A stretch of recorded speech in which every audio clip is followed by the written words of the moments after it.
Hello दोस्तों, good morning, सुप्रभात। आप सभी प्यारे मित्रों का करंट अफेयर्स और स्टैटिक जीके की क्लास में मैं रामचंद्र मौर्य हार्दिक स्वागत करता हूं। यह क्लास सभी प्रतियोगी परीक्षाओं के लिए अति महत्वपूर्ण है, जहां पर आपको प्रतिदिन करंट अफेयर्स के साथ और स्टैटिक जीके की क्वेश्चन की क्लास आपको मिलती है। आज का मोटिवेशनल कोड है, ना थके कभी पैर, ना थके कभी पैर, ना हिम्मत हारी है, ना थके कभी पैर, ना हिम्मत हारी है। जज्बा है जिंदगी में परिवर्तन का, इसीलिए जंग भी जारी है। चलिएगा, आज का पहला क्वेश्चन है, 14 जून 2021 को किस राज्य में रज पर्व अर्थात राजा पर्वा उत्सव की शुरुआत हुई? ठीक है, चलिएगा हम लोग स्टार्ट करते हैं। तो कौन सा त्योहार है? रज पर्व। और क्या क्वेश्चन पूछा गया, किस राज्य में, कब स्टार्ट हुआ है? 14 जून 2021 को। अब देखिएगा, तो किस राज्य में, इसका आंसर तो आपको मिल जाएगा कहाँ? ओडिशा में। किस राज्य में? उड़ीसा राज्य में। क्या प्रारंभ शुरुआत की गई है? रज पर्व की। अब समझिएगा, यहाँ पर पूरी कहानी समझ लीजिएगा, अच्छे से समझिएगा तो आप समझ जाएंगे। देखिएगा, रज पर्व का जो है जिक्र मतलब संबंध है वो भगवान सूर्य भगवान से है। तो ये रज पर्व मनाया कब जाता है? रज पर्व का मतलब है जब भगवान सूर्य क्या होता है, ऋषभ राशि से निकलकर, जब ऋषभ राशि से निकलकर मिथुन राशि में प्रवेश करते हैं। इस प्रवेश प्रक्रिया को जब मतलब क्या होता है, ऋषभ राशि से निकल करके मिथुन राशि में प्रवेश करते हैं, उस समय को क्या कहा जाता है? वर्षा या मानसून का तब क्या होता है? आगमन होता है। उड़ीसा में इस प्रक्रिया को क्या कहा जाता है? रज पर्व कहा जाता है, या तब क्या मनाया जाता है? राजा पर्वा त्योहार मनाया जाता है। कहाँ मनाया जाता है? उड़ीसा में। किस राज्य में? उड़ीसा में। तो लिख लीजिएगा सभी लोग, क्या होता है? भगवान सूर्य, जो भगवान सूर्य हैं, ठीक है, ये क्या होते हैं? वृषभ राशि से निकलकर कहा जाते हैं? मिथुन राशि में। मिथुन राशि में क्या करते हैं? प्रवेश करते हैं। कौन से? वृषभ राशि से मिथुन राशि में क्या करते हैं? प्रवेश करते हैं। कौन? सूर्य भगवान। ठीक है, तब क्या कहा जाता है? तब क्या होती है वहां पर? तब क्या होती है? वर्षा या मानसून का क्या होता है? आगमन होता है। इसे ही क्या, इसे उड़ीसा में क्या कहा जाता है? रज पर्व कहते हैं। समझे? मतलब जब सूर्य भगवान वृषभ राशि से मिथुन राशि में क्या करते हैं? प्रवेश करते हैं, तब क्या होती है? वर्षा अर्थात मानसून का क्या होता है? आगमन होता है। इसे उड़ीसा में क्या कहा जाता है? रज पर्व कहा जाता है। तब रज पर्व कहा जाता है। अब समझिएगा, जो रज पर्व है ये किससे संबंधित है? ये संबंधित है धरती माता से। किससे संबंधित है? धरती माता से संबंधित है। तो यहाँ पर रज पर्व जो होता है कितने दिन मनाया जाता है? इसका संबंध है मासिक धर्म से। मासिक धर्म से। तो ये मासिक धर्म कितने दिन चलता है? 3 दिन चलता है। ठीक है, अगला क्वेश्चन यहां से बनता है, देखिएगा। अब बताइएगा, अगला क्वेश्चन स्टार बना लीजिएगा, बताइएगा। धानु यात्रा पर्व कहाँ मनाया जाता है? तो धानु यात्रा पर्व कहाँ मनाया जाता है? ओडिशा में। पूछा जाएगा, धानु यात्रा त्योहार या पर्व कहाँ का त्योहार है? तो कहाँ का त्योहार है? उड़ीसा का है। पूछा जाएगा यह किससे संबंधित है? तो लिख लो, भगवान कृष्ण और उनके मामा कंस से संबंधित है। तो जो धानु यात्रा का पर्व है, पूछा जाएगा धानु यात्रा का पर्व किस राज्य में मनाया जाता है, तो किस राज्य में, उड़ीसा राज्य में। किससे संबंधित है, भगवान कृष्ण और कंस से, मतलब मामा उनके कंस से संबंधित है यह त्योहार। ठीक है, अगला 2 त्योहार और है, वहां के बहुत इंपॉर्टेंट क्वेश्चन है, वो भी हम लोग इसी में नोट कर लेते हैं, उड़ीसा के ही हैं। कौन सा अगला है, पूछा जाता है नुआखाई त्योहार। नुआखाई त्योहार किससे संबंधित है, जो नुआखाई का त्योहार जो है इसका संबंध किससे है, इसका संबंध है नए चावल से। अब बात को समझिएगा, जो नुआखाई का त्योहार है यह भी कहाँ मनाया जाता है, उड़ीसा में मनाया जाता है। इसका संबंध किससे है, नए चावल से। कहने का मतलब जब उड़ीसा में धान की कटाई होती है उस वक्त, मतलब नए चावल जो प्राप्त होते हैं उस वक्त वहां एक त्योहार मनाया जाता है जिसे हम क्या कहा जाता है, नुआखाई का त्योहार। अर्थात धान की फसलों को काट करके नए चावल बनाते हैं, निकालते हैं, नए चावल को बना करके खाते हैं सभी लोग। उस वक्त उस समय उस त्योहार को क्या मनाया जाता है, एक त्योहार के रूप में मनाया जाता है जिसे क्या कहा जाता है, नुआखाई का त्योहार कहा जाता है। चलिएगा, अगला एक और त्योहार है, बताइएगा जगन्नाथ यात्रा। बहुत इंपॉर्टेंट है, बहुत पूछा आता है। आप एसएससी और रेलवे का एग्जाम उठा कर देख लीजिए, पूछा आता है जगन्नाथ रथ यात्रा। जगन्नाथ रथ यात्रा किस राज्य में से संबंधित है या किस राज्य में है, तो भैया कहां से इसका संबंध है, इसका संबंध है पुरी से। पुरी एक स्थान का नाम, कहां, पुरी कहां है, उड़ीसा में। इसका संबंध कहां से, पुरी से उड़ीसा में। इसमें रथ जो होता है, क्या होती है, रथ यात्रा होती है। यह रथ यात्रा किसके लिए होती है, भगवान जगन्नाथ के लिए। किसके, भगवान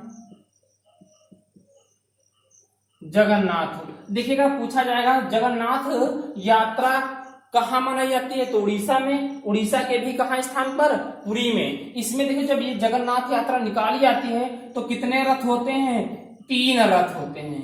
कितने रथ होते हैं, 3 रथ होते हैं। उसमें पहला रथ किसका होता है, भगवान जगन्नाथ का होता है। दूसरा रथ क्या किसका होता है, इनके भाई हैं, मतलब भाई इनके कौन, बलराम का होता है।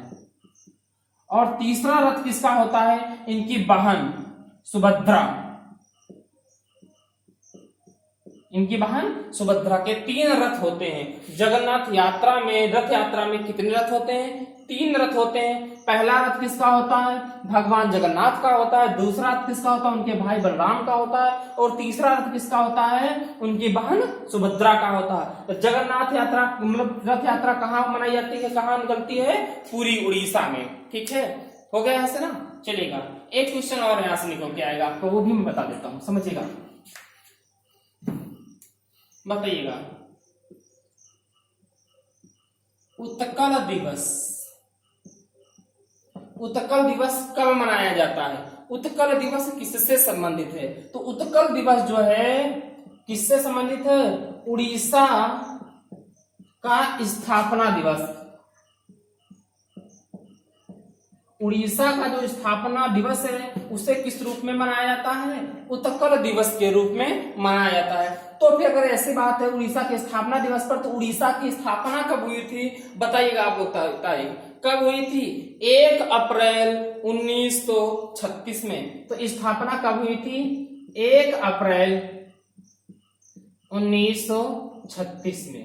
तो अब बताइएगा, अगर पूछा जाएगा आपसे उत्कल दिवस किस राज्य से संबंधित है, तो किस राज्य से संबंधित है, उड़ीसा से संबंधित है।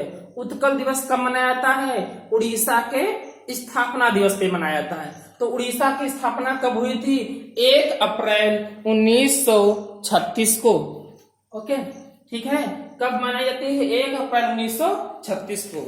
ठीक है, अब यहां से क्वेश्चन हो गया। एक उड़ीसा का और क्वेश्चन है, देखिएगा मेरा उद्देश्य ये है कि मैं यदि करंट का क्वेश्चन को उठाऊं वो जिस राज्य का हो मैं वहां के स्टैटिक के क्वेश्चन ढेर सारे उठा करके लाऊं, उसको लपेट लूं। कहने का मतलब है इस क्वेश्चन से जितने संबंधित था इसका आंसर जो करंट का क्वेश्चन था वो तो सिर्फ इतना था, उसका किस राज्य से संबंधित था, उड़ीसा था। इससे पूछेगा 2-3 क्वेश्चन बनेंगे आपके पास। क्या बनेगा अगर आपसे पूछा जाता कि क्या राज्य पर्व किस राज्य से संबंधित है, पहला क्वेश्चन नहीं पूछा जाएगा किस राज्य से संबंधित है, उड़ीसा से। अगर ये क्वेश्चन पूछा जाता है यह कि और किससे संबंधित, मासिक धर्म से, कितने दिन का मासिक धर्म, 3 दिन का होता है। अगला क्वेश्चन पूछा जाएगा कि ये कब मनाया जाता है, जब भगवान सूर्य वृषभ राशि से निकल करके किस राशि में प्रवेश करते हैं, मिथुन राशि में प्रवेश करते हैं, तब क्या होती है वर्षा या मानसून का आगमन होता है, जिसे क्या उड़ीसा में कहा जाता है रज पर्व कहा जाता है, राजा पर्व त्योहार कहा जाता है। ठीक है, अगला बताएगा उत्तर। आप देखिए मैं इसके साथ उड़ीसा के कितने क्वेश्चन समेटे हैं। देखिए सबसे बड़ी बात यह है मैं उड़ीसा अगर आया राज्य तो मैं उड़ीसा के क्वेश्चन कितने बनाता हूँ। मकसद ये नहीं कि मैं सिर्फ आपको आंसर्स का बता देता हूँ। ठीक है, ये जो क्वेश्चन है आपके ये बहुत इंपॉर्टेंट है जीएस के तौर पे। आपके उत्कल दिवस जैसे पूछा जाएगा आपका उत्कल दिवस किस राज्य से संबंधित है, तो किस राज्य से संबंधित है, उड़ीसा से। उड़ीसा की स्थापना कब हुई थी, 1 अप्रैल 1936 को हुई थी। चलेगा एक क्वेश्चन और पूछा था, बहुत इंपॉर्टेंट भैया समझिएगा, बहुत है, बताइएगा पूछा जाएगा आपसे वर्तमान में कौन सी लोकसभा चल रही है, तो वर्तमान में 17वीं लोकसभा चल रही है। तो 17वीं लोकसभा का एक बहुत चर्चित क्वेश्चन है, आपसे पूछा जाएगा 17वीं लोकसभा का सबसे युवा सांसद कौन है, 17वीं लोकसभा का सबसे युवा सांसद कौन है। लिखिएगा वर्तमान में कौन सी चल रही है, वर्तमान में कौन सी लोकसभा है, 17वीं लोकसभा है। कौन सी लोकसभा है, वर्तमान में 17वीं लोकसभा चल रही है। तो 17वीं लोकसभा का सबसे युवा सांसद कौन है, सबसे युवा सांसद कौन है, किस राज्य का है और कौन है और किस सीट से है। तो सबसे युवा सांसद है चंद्राणी मुर्मू। कौन है, चंद्राणी मुर्मू। किस सीट से हैं, क्योंझर सीट से, क्योंझर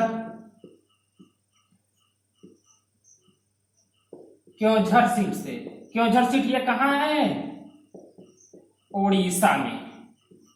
आप बताइएगा तो 17वीं लोकसभा का या आपसे ऐसे क्वेश्चन पूछा जाएगा वर्तमान में सबसे युवा सांसद किस राज्य के हैं, तो किस राज्य से हैं, तो उड़ीसा से। अगला क्वेश्चन पूछा जाएगा सबसे युवा सांसद किस सीट से हैं, तो क्योंझर सीट से हैं। कौन है, चंद्राणी मुर्मू है। ठीक है, ये आपका क्वेश्चन यहाँ पर समाप्त होता है। ठीक है, अब ये क्लास समाप्त, ये आपका क्वेश्चन समाप्त होता है। अगले क्वेश्चन पे चलते हैं सब लोग।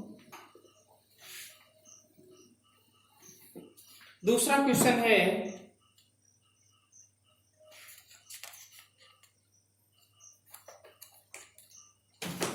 प्रतिवर्ष, क्वेश्चन नंबर 2,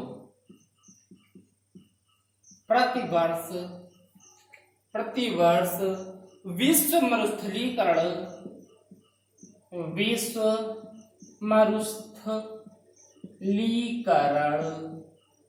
प्रतिवर्ष विश्व मरुस्थलीकरण और सूखा रोकथाम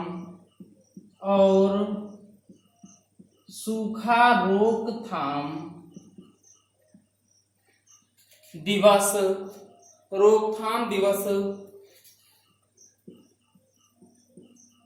कब मनाया जाता है।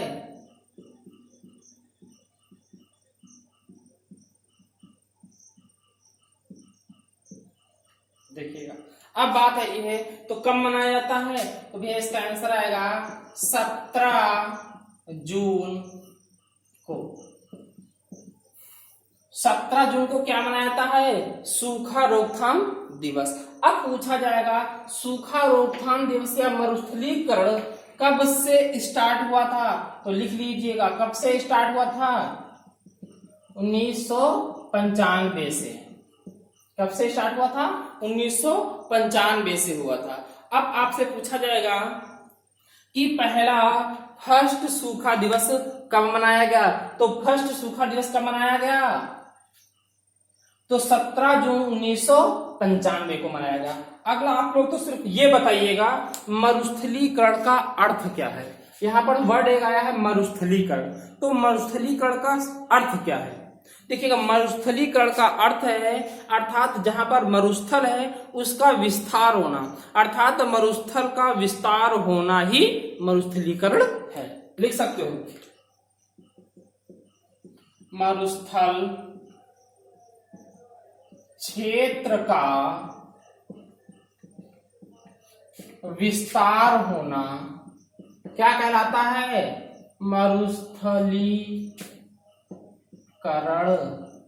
उसे क्या कहते हैं? मरुस्थलीकरण कहते हैं। अब आप सब लोग नोट करके लिखिएगा भैया, क्वेश्चन आपको लिखाता हूं यहां से, जहां से क्वेश्चन आपसे पूछे। देखिए इसका क्वेश्चन हो गया, लेकिन मैं अब इसमें क्वेश्चन की स्टैटिक में पढ़ाने जा रहा हूं आपको। बताइएगा सहारा मरुस्थल कहाँ स्थित है? पहला क्वेश्चन है, मैं आपको जो विश्व के हैं कुछ मरुस्थल जो इंपॉर्टेंट है 2-4 में आपको नोट कर, आप सब लोग नोट कर लीजिएगा। सहारा मरुस्थल कहाँ है? अफ्रीका में। अफ्रीका में। तो आपसे पूछा जाएगा सहारा मरुस्थल कहाँ स्थित है? अफ्रीका में स्थित है। यह क्या है? विश्व का सबसे बड़ा मरुस्थल है। ठीक है, विश्व का सबसे बड़ा मरुस्थल है। दूसरा क्वेश्चन लिखिएगा, बताइएगा आटाकाया मरुस्थल कौन सा? आटाकाया मरुस्थल। तो आटाकाया मरुस्थल आपका कहाँ स्थित है? चिली में। कहाँ स्थित है? चिली। अब यह क्या है? यह विश्व का सबसे शुष्कतम मरुस्थल है। आप तो सीधा ऐसे लिख लीजिएगा, सबसे शुष्कतम मरुस्थल, विश्व सबसे शुष्कतम मरुस्थल। अगला बताइएगा कालाहारी मरुस्थल कहाँ स्थित है? तीसरा लिखिएगा कालाहारी मरुस्थल। कालाहारी मरुस्थल कहाँ स्थित है? बताइएगा। यह स्थित है बोत्सवाना। कहाँ स्थित है? बोत्सवाना। बोत्सवाना में। यह कहाँ बोत्सवाना कहाँ स्थित है? अफ्रीका महाद्वीप में। कहाँ स्थित है? अफ्रीका में या अफ्रीका महाद्वीप में। अब पूछा जाता है कालाहारी मरुस्थल में एक जनजाति पाई जाती है, कौन सी उस जनजाति का नाम क्या है? पूछा जाएगा आपसे कालाहारी मरुस्थल में पाई जाने वाली जनजाति का नाम बताइए। लिखिएगा।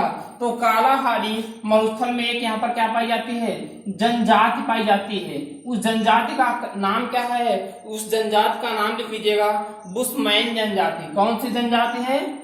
बुशमैन जनजाति। ठीक है, ये 3 आप लोग नोट कर लीजिएगा। एक और आपसे पूछा था ग्रेट विक्टोरिया मरुस्थल, ये नोट कर लीजिएगा। चौथा ग्रेट विक्टोरिया मरुस्थल कहाँ स्थित है? ऑस्ट्रेलिया में। कहाँ स्थित है? ऑस्ट्रेलिया में। ठीक है, नोट देखिएगा। सहारा मरुस्थल कहाँ स्थित है? अफ्रीका में, जो विश्व का सबसे बड़ा मरुस्थल है। दूसरा पूछा जाएगा ग्रेट विक्टोरिया मरुस्थल कहाँ स्थित है? ऑस्ट्रेलिया में। आपसे पूछा जाएगा कालाहारी मरुस्थल कहाँ स्थित है? बोत्सवाना क्षेत्र में। ये बोत्सवाना क्षेत्र कहाँ है? अफ्रीका में है। पूछा जाएगा कालाहारी मरुस्थल में एक जनजाति पाई जाती है, उस जनजाति का नाम बताइएगा। तो वह जनजाति है बुशमैन जनजाति है। अगला क्वेश्चन आपसे पूछा जाएगा आटाकाया मरुस्थल कहाँ स्थित है? चिली में। या आपसे पूछा जाएगा सबसे शुष्कतम मरुस्थल कौन सा है? तो कौन सा भैया बताएंगे? आटाकाया मरुस्थल कहाँ स्थित है? चिली में स्थित है। ठीक है, एक क्वेश्चन हो गया ना। अब एक क्वेश्चन और यहाँ से नोट करने वाला है, नोट कर लीजिएगा आप सभी लोग। मैं यहीं पे नोट कर देता हूँ मिटा करके। पूछा जाएगा आपसे, क्या पूछा जाएगा? किस महाद्वीप में कोई भी मरुस्थल स्थित नहीं है? किस महाद्वीप में, किस महाद्वीप में कोई भी मरुस्थल नहीं है। तो लिख लीजिएगा उस मरुस्थल का क्या नाम है, उस महाद्वीप का क्या नाम है, यूरोप। कौन सा महाद्वीप, यूरोप। यूरोप महाद्वीप पर कोई भी मरुस्थल स्थित नहीं है। चलिएगा ये क्वेश्चन हो गया भैया, बताइएगा आप सब लोग समझ में आ रहा है ना। चलिएगा क्वेश्चन नंबर 3 पर लिखिएगा word giving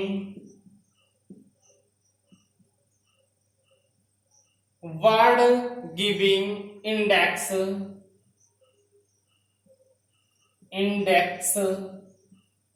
word giving index 2021 में भारत किस स्थान पर है। तो वर्ल्ड गिविंग इंडेक्स 2021 में भारत किस स्थान पर है या कौन से स्थान पर है। तो लिख लीजिएगा भारत का इसमें स्थान वर्ल्ड गिविंग इंडेक्स 2021। इसमें भारत का जो है, भारत कौन से स्थान पर है, लिख लीजिएगा एक 14वें स्थान पर है। किस स्थान पर है, 14वें स्थान पर है।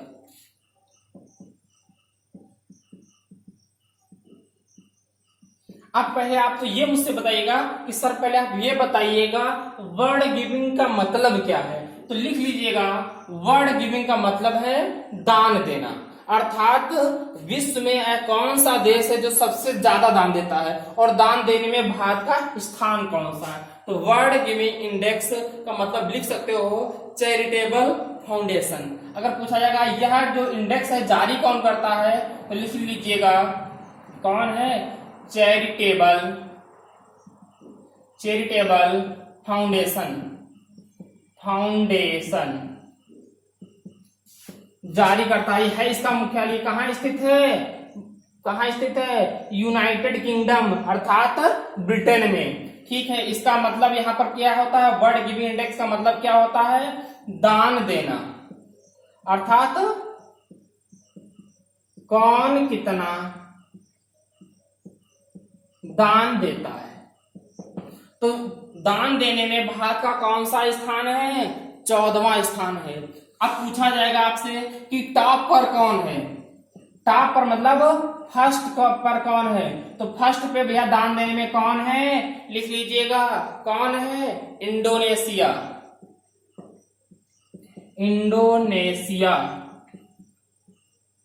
कौन है, इंडोनेशिया है। उसके बाद बताइएगा सेकंड पर कौन है, केन्या। लिख लीजिएगा सेकंड पर कौन दान देने में है, केन्या।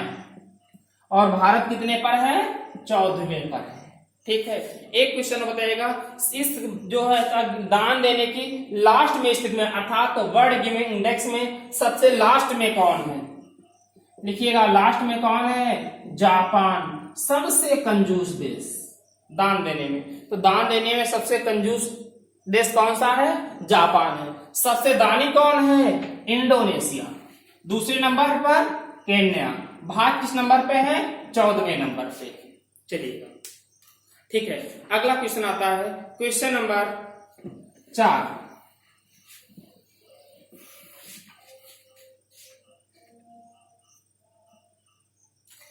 कुछ बताइएगा क्वेश्चन नंबर 4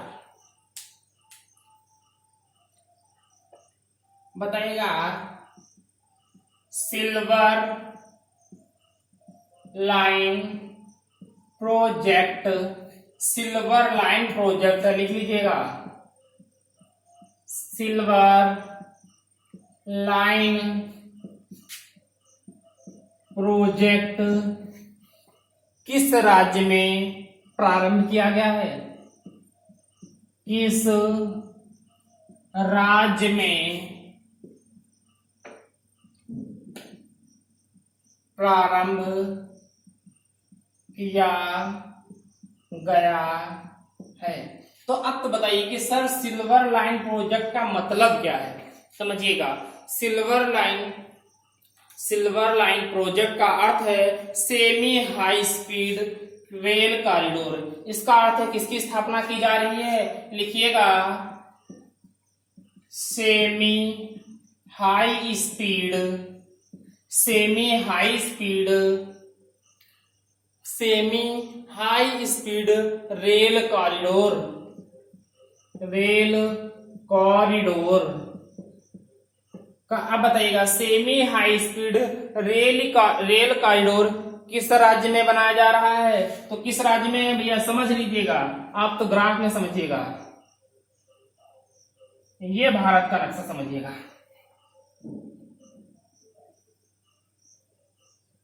ठीक है, देखिए यहां पर एक राज्य है यूं, कौन सा राज्य है भैया?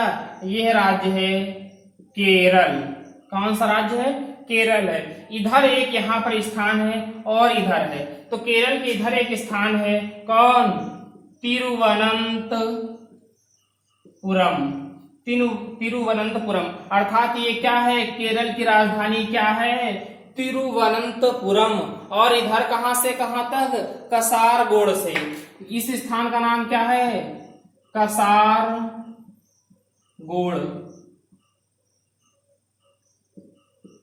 अब देखिएगा जो कौन सा सिल्वर लाइन प्रोजेक्ट, स्टार बना के रखिएगा, ये बहुत इंपॉर्टेंट क्वेश्चन है।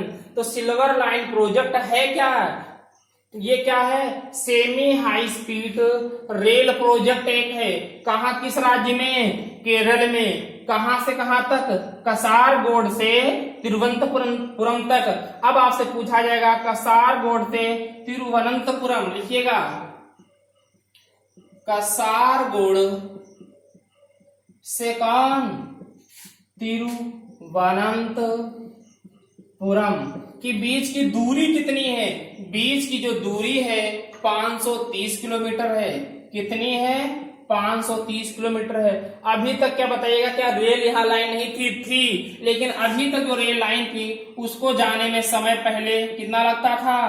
पहले समय लगता था 12 घंटे। लेकिन जब ये बनाई जाएगी कौन सी? Semi high speed rail corridor, तब अब समय कितना लगेगा इससे? अब मात्र लगेगा 4 घंटे। कितना लगेगा? 4 घंटे। कहने का मतलब है 12 घंटे वाला समय दूरी, जो 12 घंटे में दूरी तय करते थे वह अब कितने घंटे में तय होगी? मात्र 4 घंटे में। किस प्रोजेक्ट के तहत बनाई जा रही है? कॉरिडोर बनाया जा रहा है सिल्वर लाइन प्रोजेक्ट के तहत। किस राज्य में? केरल राज्य में। कहां से कहां तक? कसारगोड से तिरुवनंतपुरम तक। पूछा जाएगा केरल की राजधानी क्या है? तिरुवनंतपुरम। इन दोनों के बीच की दूरी कितनी है? 530 किलोमीटर। पहले समय कितना लगता था? 12 घंटे। वर्तमान में कितना समय लगता है? 4 घंटे लगता है। ठीक है, अब हम 2-4 क्वेश्चन और नोट कर लेते हैं यहीं पर। ये तो क्वेश्चन आपका हो गया, बताइएगा यहां तक समझ में आया कि नहीं आया? हो गया ना? चलिए देखिएगा आप सब लोग, देखिए मैं करंट के क्वेश्चन डेली 4, 3, 4, 5 ये करंट के क्वेश्चन जो होते हैं ना, मेरा मकसद ये है करंट के क्वेश्चन के साथ साथ में स्टैटिक बताता रहूं। जो आपके ये क्वेश्चन है, यहाँ से ढेर सारे क्वेश्चन पूछा जाएगा। सिल्वर लाइन प्रोजेक्ट किस स्थान से किस स्थान तक बनाया गया? तो कहां से? कसारगोड से तिरुवनंतपुरम तक। किस राज्य में बनाया गया? केरल राज्य में। दोनों के बीच की दूरी स्थानों कितनी है? 530 किलोमीटर। समय कितना लगेगा? अब वर्तमान में 4 घंटे लगेगा। ठीक है, तो बताइएगा आप सब लोग, कमेंट करके अवश्य बताइएगा कि क्लास कैसी रही है, आपको समझ में आता है कि नहीं आता है, कहाँ प्रॉब्लम होती है। आप सब लोग कमेंट अवश्य करिएगा। कम से कम जब आप कमेंट करेंगे ना तो मेरा उत्साह बढ़ता है कि हाँ आपने यहाँ बताया, आपको यहाँ समझ नहीं आया तो मुझे यहाँ पर समझाना चाहिए। ठीक है, इस पर आप सब लोग कमेंट करके अवश्य बताइएगा। और सब लोग इस वीडियो को ज्यादा से ज्यादा लाइक कर दीजिएगा, शेयर करिएगा। अभी इसके क्वेश्चन और है, मैं नोट करा देता हूँ। चलिएगा जल्दी से नोट कर लेते हैं हम लोग। केरल के बारे में 4-5 क्वेश्चन है, मैं नोट करा देता हूं आप सब लोग। पूछा जाएगा स्मार्ट किचन योजना कहां प्रारंभ हुई? स्मार्ट किचन योजना कहां की है भैया? लिख लीजिएगा, केरल की है। अगला क्वेश्चन बताइएगा, भारत का पहला जेंडर पार्क, भारत का पहला जेंडर पार्क कहां स्थापित किया गया है भैया? केरल में। अगला क्वेश्चन लिख लीजिएगा भैया, वो बहुत पूछा जाता है,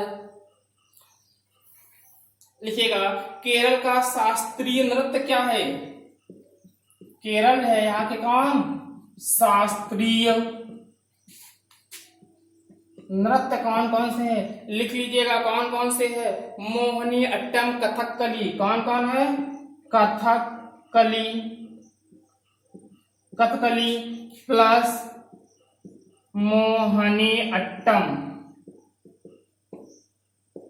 ठीक है, अगला क्वेश्चन लिख लीजिएगा, यहीं से एक और क्वेश्चन ऐसे आ जाएगा।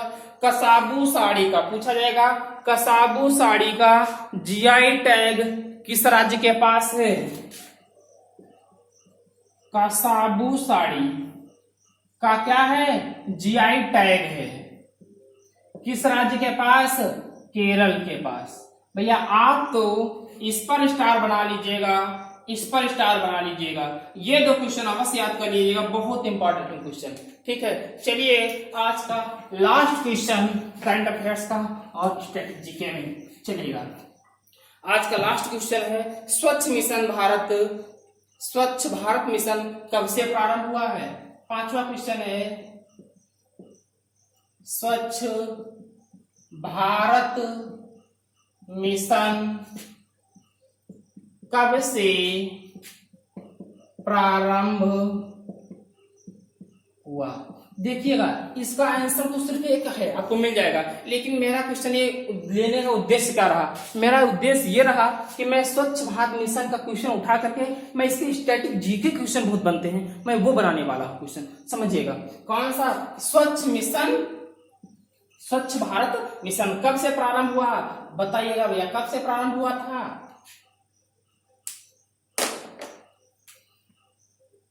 2 अक्टूबर 2014 से क्या हुआ था, स्टार्ट हुआ था। 2 अक्टूबर 2014 से क्या हुआ था, स्टार्ट हुआ था। ठीक है, और यह कितने सालों के लिए प्रारंभ हुआ था, 5 साल के लिए क्या हुआ था प्रारंभ, ये 5 साल के लिए प्रारंभ हुआ था। अर्थात 2 अक्टूबर 2014 से कब तक चलने वाला था, 2019 तक चलेगा। अगला क्वेश्चन बताइएगा, आपसे पूछा जाएगा, क्या पूछा जाएगा, खुले में शौच मुक्त देश का पहला राज्य कौन है। अर्थात देखिएगा स्वच्छ भारत मिशन के अंतर्गत क्या हुआ, जो खुले में शौच लोग जाते थे करने, शौच था जो उसको क्या करना था, खुले में शौच को मुक्त करना था, इसका यह उद्देश्य था, इस मिशन को प्रारंभ किया। तो आपसे पूछा जाएगा भारत का पहला राज्य खुले में शौच मुक्त हुआ, लिखिएगा भारत का पहला राज्य